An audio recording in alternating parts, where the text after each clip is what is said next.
Hollywood കഴിഞ്ഞാൽ ഇന്ന് ലോകത്തെ ഏറ്റവും വലിയ സിനിമാ വ്യവസായം നടക്കുന്നത് ഇന്ത്യയിലാണെന്നാണ് റിപ്പോർട്ടുകൾ പറയുന്നത്. ഇന്ത്യൻ സിനിമയെന്നാൽ ഒരു കാലത്ത് ബോളിവുഡ് മാത്രമായിരുന്നുവെങ്കിൽ ഇന്നത് തെന്നിന്ത്യൻ സിനിമകളിലേക്കും എത്തി നിൽക്കുകയാണ്. ഇപ്പോഴത്തെ മാർച്ച് മാസത്തെ റിലീസുകളിലൂടെ മാത്രം ഇന്ത്യൻ സിനിമ ആകെ നേടിയ കളക്ഷൻ സംബന്ധിച്ച റിപ്പോർട്ടുകളാണ് പുറത്തുവരുന്നത്. കാര്യമായ നേട്ടം ഇന്ത്യൻ ബോക്സ് ഓഫീസിൽ ഉണ്ടാക്കാനാകാത്ത മാസമായിരുന്നു മാർച്ച് എന്നാണ് റിപ്പോർട്ടുകൾ പറയുന്നത്. ഇന്ത്യയിലെ വിവിധ ഭാഷാ സിനിമകളുടെ ആകെ കളക്ഷൻ ജനുവരിയിൽ 1022 കോടിയായിരുന്നു. ഫെബ്രുവരിയിൽ ഇത് 1261 കോടിയുമായിരുന്നു.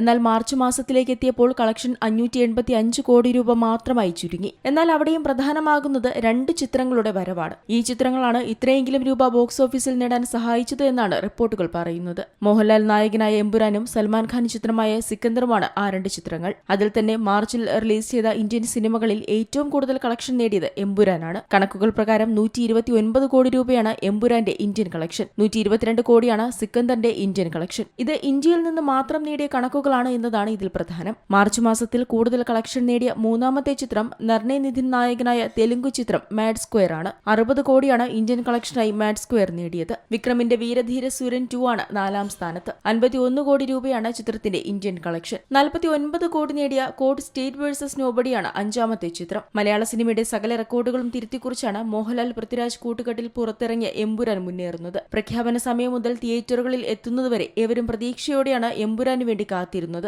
എന്നാൽ ചിത്രം തിയേറ്ററുകളിൽ എത്തിയതിനു പിന്നാലെ നിരവധി വിവാദങ്ങൾക്കും തിരികൊളുത്തുകയുണ്ടായി. എന്നിരുന്നാലും മികച്ച പ്രതികരണങ്ങൾ നേടിയ ചിത്രം OTT-യിലേക്കും എത്തുകയാണ്. മാർച്ച് 27-ന് റിലീസ് ചെയ്ത സിനിമ ഇതുവരെ ആഗോള ബോക്സ് ഓഫീസിൽ നിന്ന് 250 കോടി കളക്ഷൻ നേടിയ ആദ്യ മലയാള ചിത്രമായി മാറിയിരിക്കുകയാണ്. അതേസമയം നോൺ തിയേറ്ററിക്കൽ വരുമാനവും ചേർത്ത് ചിത്രത്തിന്റെ ആകെ വരുമാനം 325 കോടിയാണെന്നാണ് നിർമ്മാതാക്കൾ തന്നെ പറയുന്നത്. ശ്രീഗോകുലം മൂവീസും ആശീർവാദ് സിനിമാസും ചേർന്നാണ് ചിത്രം നിർമ്മിച്ചിരിക്കുന്നത്. Entertainment desk, C Malayalam news.